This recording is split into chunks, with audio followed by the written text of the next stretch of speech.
Saudara-saudaraku yang terkasih dalam Kristus, dalam kitab Injil terdapat sebuah kisah yang mengisahkan kepada kita tentang Santo Yosef dan Bunda Maria yang menghantar Yesus untuk disunat di Bait Allah.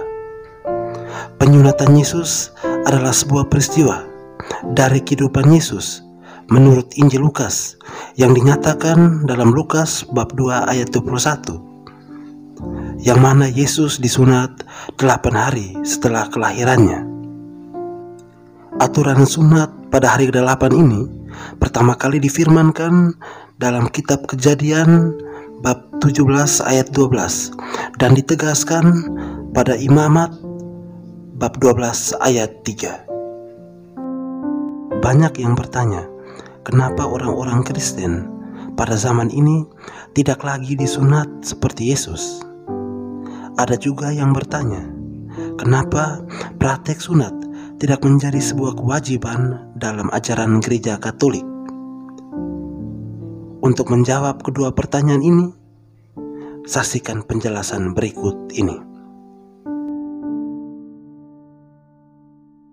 Yang perlu diketahui pertama adalah gereja Katolik berpegang pada kitab suci, dan gereja Katolik mengajarkan bahwa hukum sunat jasmani dalam Perjanjian Lama merupakan tanda dan persiapan bagi penggenapannya dalam sunat rohani, yaitu sakramen pembaptisan dalam Perjanjian Baru. Katekismus Gereja Katolik nomor 527 menyatakan penyunatan Yesus pada hari ke-8 sesudah kelahirannya adalah suatu bukti bahwa ia termasuk dalam keturunan Abraham, dalam bangsa perjanjian, bahwa ia takluk kepada hukum dan ditugaskan untuk ibadah Israel yang di dalamnya ia akan mengambil bagian sepanjang hidupnya. Ia adalah pratanda penyunatan yang diberikan Kristus, yaitu pembaptisan. Katekismus Gereja Katolik nomor 1150 tentang tanda-tanda perjanjian menyatakan bahwa bangsa terpilih menerima dari Allah tanda-tanda dan lambang-lambang yang khusus yang mana menandakan kehidupan liturginya. Mereka bukan lagi hanya gambaran tentang peraturan dalam kosmos dan bukan hanya lagi isyarat-isyarat sosial, melainkan tanda-tanda perjanjian dan lambang karya agung Allah untuk umatnya. Penyunatan, pengurapan, dan penabisan para raja dan para imam, peletakan tangan, persembahan, dan terutama Paskah termasuk dalam liturgis Perjanjian Lama ini. Gereja melihat di dalam tanda-tanda ini pratanda sakramen-sakramen Perjanjian Baru.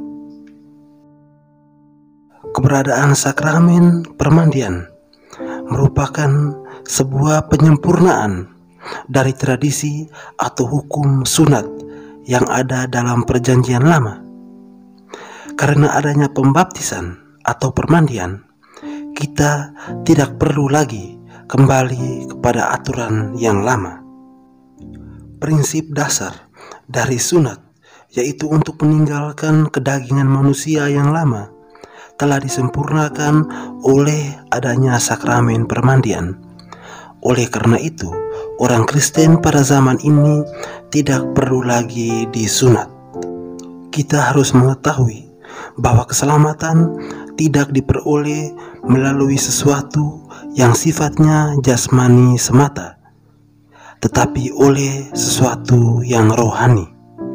Sebab makna dari sakramen permandian bukan hanya menyangkut pertobatan atau meninggalkan kehidupan yang lama, tetapi juga karunia kehidupan yang baru yang ilahi di dalam Kristus yang mengantar kepada keselamatan kekal.